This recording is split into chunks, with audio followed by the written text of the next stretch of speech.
Good morning, everybody. This is Dave from This is Pop Punk Promotions. I'm here with Gary from Hellaphant from London, Ontario, Canada. How's it going, Gary?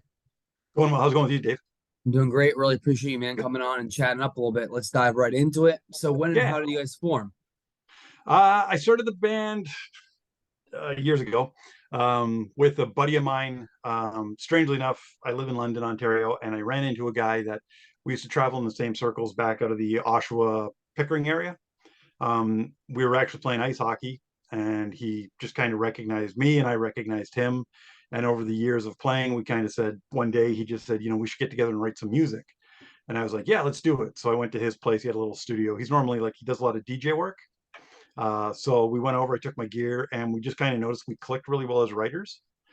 So we, did that for probably a few months, and we brought in other guys just to see how it worked.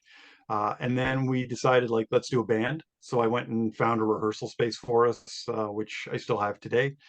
And we had a lineup going, but it didn't really gel. And as you and I were talking about previously, I kind of travel a bunch. So I had gone on a trip with my brother, and I had been offline for the whole like week and a half, I think.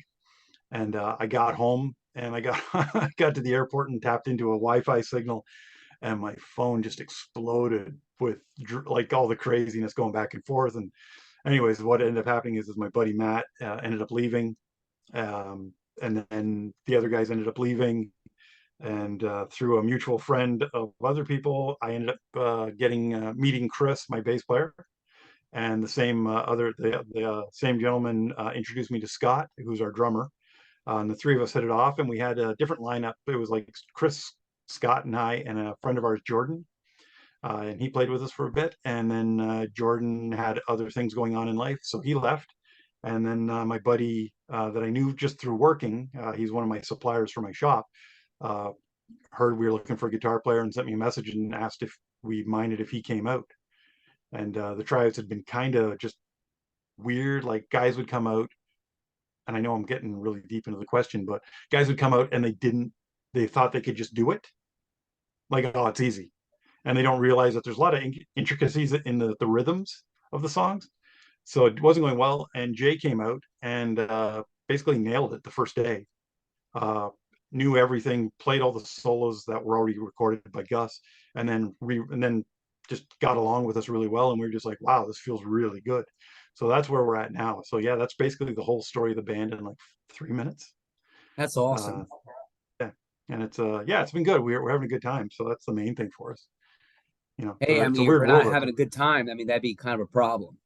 Yeah, well, it's like that whole thing, right? Like some guys treat it as business, and then it's not fun, right? Then it's like I'm here to do a job and pay me and get me the hell out. We're kind of four guys that are we realize our stage in life. We know that we're four older, dare I say, like straight white dudes. We don't really, we're just trying to do what we always wanted to do. But when we were younger, like I'm the only guy that basically got to do stuff. Like I'm the only one that got to tour and put out records and all that such. The other guys never got it. So right now we're all just kind of having a great time and arguing and just like just general stupidity stuff. But it's always a good time. It's been actually probably the most fun I've had in a long time. So it's been really good that way. Right on, man. That's incredible. So you released a new album in February, Crumble and Rise. How's the response been to it? It's been good. We were kind of shocked because uh, Jordy Fast, our record label from Faster and Louder, he was just from day one he's been saying like I'm going to push hard for you guys. I'm going to push hard, and honestly, he's got the album in. Well, he's basically gotten the album all over the world. Like it's in Japan, it's in Australia, it's in England, it's in Italy, it's in throughout the states. He hooked us up with the guys from This Is Just a Record label. They really love the album a lot, to the point that they actually worked a deal with us and got the rights to put it out on CD. So they released it all on CD, and yeah, it's been really good. It's selling well. We sell a few copies every show, which is awesome for people that don't know us because we keep going into new markets. But yeah, it's been good. We're getting plays on the radio, and guys like yourself that are giving us a shot on their time, and it's been really awesome for us. So, and You're it's always taking kind over of the world. overwhelming. Yeah, yeah. And it's been overwhelming, like just for us, right? Because you never know when you create something if it's going to resonate with anybody. But yeah, it's been really good. But as Chris said, it's because basically the subject matter kind of hits right now with a lot of people. So it's been kind of clicking with more people that way as well. So it's been good that way. Heck yeah, man. So who did you record it with, and how was the process? We recorded with Simon Larachette, he owns a studio in town here called the Sugar Shack. It's an old house that has been basically converted into a recording studio. And for us, basically the process is I write everything, I bring it to the guys, we arrange it and get it that way. And we pretty much go into the studio ready for everything.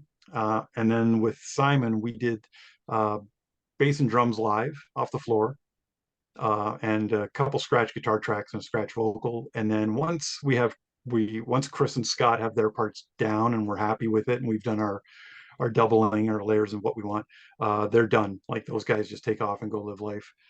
Jay and I usually stick around, and that's when we just lay our guitars. And in this for this album, I think I laid down probably 8 guitar tracks just to get that really, really thick, heavy sound I wanted. We blew up 3 amps, so that was kind of rad. And I don't know how many different guitars I use, but like there's probably a different guitar on every track.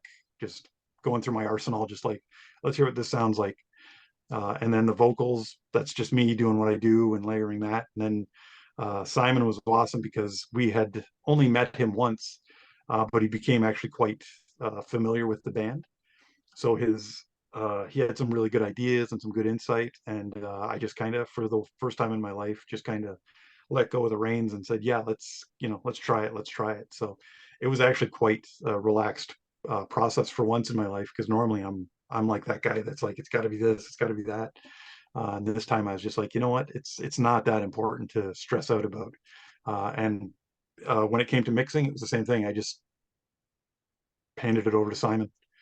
I just said, yeah, I said, this is all I want. This is what I want. I gave him a brief description of how I wanted it to sound. And I just said, you do you, and came back, and then we listened to it. And then, yeah, we did a couple extra things once it was kind of mixed. Like I did the outro for Orphan with the piano, just because I thought it needed something more. So I did that, and just a couple other goofy things. And we experimented a bit, which I was really into, because I really like experimenting with sounds. Hence why I brought like so many guitars and amps into the studio.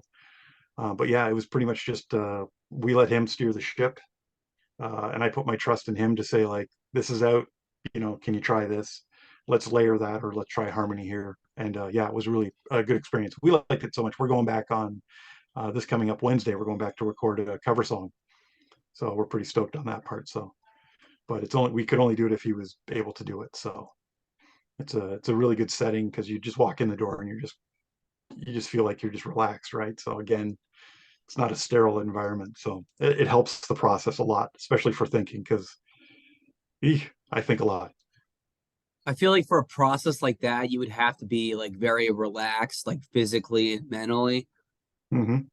Yep, totally. You have to be, because if you stress out, there's a on the song on the album, I think it's track 4, Got the Mine. Uh, there's a part where you can hear Scott play the drums, and you hear me say, like, don't think about it. It's because we tried it like 4 times. Like in rehearsal, he just bangs it out every time, but that one was just like he did it a few times, and then finally I just said, like, don't think about it. We were goofing around in between takes just to kind of relax, and I just said, he did it, and I just said, don't think about it. And then he did it again, and it was like perfection. And he played the song like right through without an issue. So it's just that whole relaxed thing. And if you're in an environment and you're already feeling tension, it's hard to release that tension if the room itself doesn't, you know help you out in that situation. So that was a big deal for us. So, and that's why we kind of went back. So, and we could afford it. That's the other big thing. Everything's so expensive now. Like, people don't get that bands are paying for every little thing now, right? So, it's fantastic that people stream the music, but you get nothing out of it, right? Like, I think it's like 0.003 cents per stream. So I looked in our account the other day, and I think we're at $40 since the album came out. So that's okay. It's crazy because, like, I've heard stories of people getting like millions of streams on their songs and only making like $20. Yeah, yeah, yeah, yeah, yeah. It's like, yeah, I don't even know how it, like, in all honesty, I don't even know how it works. Like, we just sit there and just say, like, whatever. If it happens, it happens. We're more focused on making good music, and anything that we make, we just put it back into recordings and to the new, the new song. So we're, like the album has been done for a bit and written for quite a while, right? So like I'm already like, up to my knees in the next album. So yeah, we're just kind of going for trying to get it going again. So we'll see if we can keep it up. But yeah, we'll be going back to the Sugar Shack as well once we can lock down a time and once we've got the songs to a point where we want them. So yeah, we're pretty stoked for it though. That's awesome, man. So you're from London, Ontario, Canada. Do you have a favorite local band, a favorite venue? Yeah, there's like for like yeah, we're based in London. There's so many awesome bands here. Like there's we come from a town where like 63 Monroe, like our legendary punk band. They're still going. There's a up and coming bands like Junko Daydream, which are pretty amazing. There's Yeti on Horseback if you're into doom kind of metal. I know Uh, Jungle Daydream. yeah, They're Junko, yeah, solid. those guys, yeah, they're awesome, like super nice guys, and pretty creative when it comes to their songs, which is what I'm really into. Oh man, there's Thrash Puppets, there's Johnny Terrian, there's oh man, you know what, like most of the guys if they're tuning in are going to be pissed at me for forgetting. There's the Heart Attack That's Kids. normally how it Uh, works. yeah, like Mall Crimes are from this area as well. But yeah, there's just so many bands. There's like Snacks, there's Wapo, there's man, like so much stuff. Wasted Potentials from here. There's yeah, it just keeps going on and on. And there's like you name a genre, right? And there's somebody good. There's like Jason Mercer, he's more kind of a country guy, but he's just like Aaron Allen's from here. We all just kind of cross paths. I'm a hermit, so I don't get to meet everybody, but the other guys are out more, so they kind of know everybody. So yeah, that's that. And then as for places to play, it really depends on where you want to hit. There's a place called the Palisade, which is a, a bowling alley, and they've been really supportive of the scene. They treat the bands really well. They feed, you play a show, you get paid, you get fed, good sound system, the whole bit. There's rum runners in the music hall, which are more professional. That's where like if a bigger band comes through, that's where they're going to play. Like Hellaphant opened for Wilhelm Scream in at Rum Runners, and again treated really well. Great show. Like for us, it was a really good show. And then music hall, that's where you'll get like even bigger bands play there. And then of course we have an arena. And then there's kind of the smaller venues like the Holy Diver, which is like a restaurant bar, and they'll have bands at nights. There's the Richmond, which is a kind of an old kind of bar. It used to be more of a country bar, but it's been taken over, so now it plays like a lot of punk. But they're kind of like bare bones, like no monitor kind of system, just like speakers up top and go for it kind of thing. So yeah, there's a ton of places. There's East Sides. There's we live in a pretty musically rich town or city, sorry, and we're surrounded by even more so because as I say, we're only an hour and a bit away from Toronto, and same thing on the other side to Detroit. So we're not really starving to go see bands or to support anybody. So it's been pretty good that way for us. Definitely sounds like I need to get up there soon for a show. Yeah, yeah. There's a lot going on, like especially in the summertime. There's tons. Right So on. So who would you say your biggest influences are? um, I know that everybody's different. Like Chris, our bass player, is really into NoFX and Rancid. Obviously, for the right reasons. Like Matt Freeman's a fantastic bass player, so I totally dig that. He draws from him a bunch. Jay is weird because Jay was more when he joined the band. He's like old school metal guy, like hair metal. So like Satriani and Dream Theater, and he's getting really into this whole punky pop situation. He really digs it. Scott is old school. He circle jerks off, old school punk guy, skate punk mainly, right? Because he's a big skate guy. For me, it's I draw from like the Monkees, which is kind of weird, but it's my earlier recollection of music, and Kiss and AC/DC, and then as I got older, I got into Metallica heavily in the whole thrash scene. And then Big Drill Car, I got into the California skate scene, like Big Drill Car and Game Face and all those guys, and all Descendants. And then I got clubbed over the head with the Replacements, and and guys like Westerberg and Bash and Pop and Jeff Buckley, and just as a songwriter, I kind of delve into all kinds of stuff, the art of it. But I don't know. I'm always striving to write pop songs and make them fucking angry as I can. So it's yeah, that's been my big thing. So it's, it's that's where I draw all my stuff from. But yeah, but you bring it all together. I can come into the Urbana room with the poppiest riff, and the other three will turn it into like one of the most monstrous jams I've heard. And just it just clicks all of a sudden, right? It changes the direction. Like my brain's going this one melody, and then Chris will do something on the bass, and it just takes me in. It just sometimes it just stokes you so much that it changes the song. Which is kind of what happened with Crumble and Rise a lot. Like I had this plan, and I had to rework my plan for the writing just because I got so stoked off of just listening to how it came together that it just invigorated me to do something different. So yeah, but that's my influence. That's their influence as well. I'm probably leaving out some that they'll complain about at rehearsal, but that's okay. So if you could tour with one of them, which one?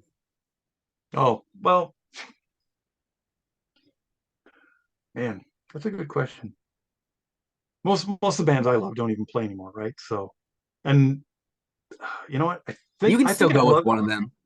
Yeah, I would. You know what? To be honest, I think I would want to rehearse. I think I'd want to tour with like one of Chris's bands, like Rancid or No Effects, mainly to see, or even a Wilhelm Scream. We enjoyed that experience so much, um, but to see a big band, how they handle it, how they do everything professionally, but still stay grounded. Like, uh, yeah, it's one of those things we got kind of blown away or blindsided by Wilhelm Scream because not only they're a fantastic band, like super good, like Jesus, they're so good, but they're the nicest guys we've met. Like, we, oh no, no, you can use my gear. No, you can use my cabs. Don't worry about it. Like, yeah, just bring heads. Like when do you get a band that's toured the world that sells tons of records? Just say, you know what, use our gear, That's and crazy. then yeah, and then like after we played our set, they were super nice to us. There's four bands on the bill, and we opened the show. And before Wilhelm played, Nuno came over to the merch table where Chris and I were standing, and he went out of his way to come and, thank us and say that he thought the band was great, like loved the set. Nobody does that, right? Like, so it Every just kind band should of, do that. I mean, that's how I see it. But yeah, yeah, it's got to be genuine though. It can't be like fake or anything like that. exactly. And that's kind of like what Chris and I were talking about later is like he could have easily just walked up the left side to the backstage part. But no, he came and walked through the crowd over to the right hand side, like, and then had to cut across the crowd to get back to where just to tell us. And then Jay and I went and saw them a couple weeks later, or a couple months later, and they came back to London opening for the Menzingers. We went and saw them, and et cetera. And when we left, they were outside hanging out, and we went and talked to them, and it was cool because I just reintroduced ourselves, and right away they were like, yeah, totally, we remember you guys, and it's one of those things, how some guys say like, yeah, we totally remember you, but they don't. Right. But These but guys then they're legit like, did. yeah, they were like, yeah, you're the guys. You guys like totally remind us of Face to Face, like da da da. You had that energy, that vibe, and everything. And we were just like Jay and I were just like yeah, cloud nine. Like for a That's bunch a of pretty old guys, sick compliment. yeah, and for a bunch of old guys that are playing music, I've been doing this for a long time, and like to have this band that you just think is the coolest all of a sudden say that they remembered who you were and gave a description that other people have given to you, it just kind of went, wow, that's awesome. So yeah, we'd even tour with those guys because they seem like a lot of fun too. So That's awesome, yeah, man. Well, now I'm going to ask you a couple non-music questions. It's a good way for me to get to know you. I did this with the other bands that I interviewed. Are you ready to go? yeah, completely. All right, first one. Favorite vacation. I'm a big fan of going to Europe. So far, I really dig Italy. I've been to Italy a few times, not to be taken away from my trips to California or anywhere else in the world, but and England. But yeah, I really like Italy. Just good food. I'm vegan, so it's awesome food for me, and just the people again, so nice and such a beautiful place. And if you ever get the chance to go there, check out all the Caravaggio art because it's freaking amazing. So that's my favorite one so far. I'll keep that in mind. Yeah. Duly noted. Favorite book. Uh Man, Life After God by Douglas Copeland. Just just the book I happened upon when I was kind of trying to clean up my life. It's nothing preachy. It's just an awesome book about this guy's story, and yeah, I just fell in love with it, and I became a I basically inhaled every Douglas Copeland book after that, just because that one novel. So it's my favorite. You're stranded on a desert island. What three items would you want to have with you? Guitar, my dog. Does he count as an item? That counts. Yeah, and probably just, geez, I don't know. Third item, a lighter. I don't That's smoke. I just want to be able to make fires and such. Too that's lazy pretty to rub. useful. Yeah, I don't. I'm too lazy to rub sticks together. No, I feel you on that one. So if you go back in time and talk to one world leader or person of influence, who would it be? Oh man, that's an awesome question. World leaders, or person of influence. Hmm. These are interesting because I never really think about that stuff. Because I don't know. I'm I putting think you I. to the test. Yeah, yeah, totally, totally. It's weird, right? Because I think world leaders, but lately, because of all the truth in history coming out, I don't think I'd want to talk to any of them, because it's coming out that everything was like just a scam, and it was just well rewritten to make everybody look good. You can go with a dead Um, musician. Dead musician, Jeff I'm feeling Buckley. generous. Yeah, I'd love to talk. I would love to just be able to hang out with Jeff Buckley for a day. What a brain! Like, just musically, just I think any interview I see of him, he's rather arrogant and into himself. But I think I'd love to pick his brain about music. I think Well, that'd be maybe you kind of can cool. change them. Yeah, yeah, doubtful, but Get them monsters are to monsters. come back down to planet Earth a little bit. Yeah. All right. Last question. What are some places in London, Ontario the visitors should check out? Visitors should check out. Oh man, we're not. Well, I would say, many of our independent record shops like Grooves, Speed City, uh, good place to pick up vinyl if you're into music, because obviously if they're watching the podcast, they're into music. Um, geez, all the clubs, there's always something going down musically. So it's, and it's pretty close together. So like I said earlier, Rum Runners, the Rec Room, Palisade Social Bowl. That's the one that does that. Richmond, Holy Diver, uh, East East Side Club. Yeah, all those places. They'd be good to check out. We've got some good museums. Like, we actually have one of the oldest baseball diamonds in North America that holds the infamous London Majors baseball team. Um, but yeah, it's cool. It's a good day. Like, go to the park and just watch a game. They're very competitive. So, and of course we've got our ice hockey team as well, the London Knights, where most of the NHL gets their players from. So there's lots to do here. So it's just That sounds it incredible. just You'll have to take me to all those places. yeah. Come during if you just come at the right time, you can finish baseball and then get into hockey.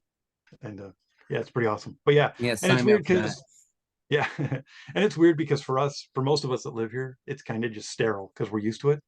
But it's all there, you know, like like weird, like our art museum.